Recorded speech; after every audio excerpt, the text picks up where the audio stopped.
Right now we're watching the skies for snow, but soon severe weather season will arrive.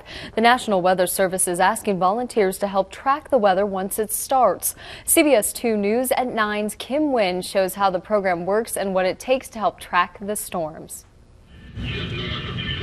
No, it's not a scene from the movie Twister, but footage of a deadly tornado recorded on a cell phone. It's important to getting out the most accurate warnings that we can. Most people may call them storm chasers, but these folks aren't looking for a thrill. They're training to become storm spotters. What we're asking people to do as spotters is to remain where they are in a safe location and report what they see from that location. Like downed trees, flash flooding, or what it means when they see big spiraling clouds like these. We train spotters to recognize certain kinds of cloud structures, to know the kinds of clouds that can come before a tornado or come before an extreme wind. The class is a joint effort between the National Weather Service and Linn County emergency officials. And the goal is simple. More eyes on the ground means better storm coverage and better warnings for anyone in the storm's path.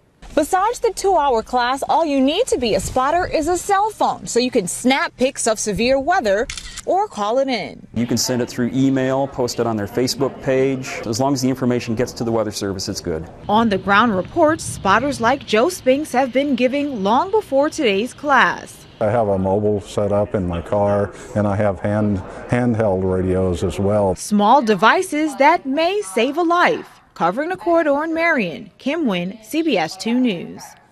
Now, if you're interested in becoming a weather spotter, you can take classes with the National Weather Service. And here's a look at where the classes will take place. That's over the next few months.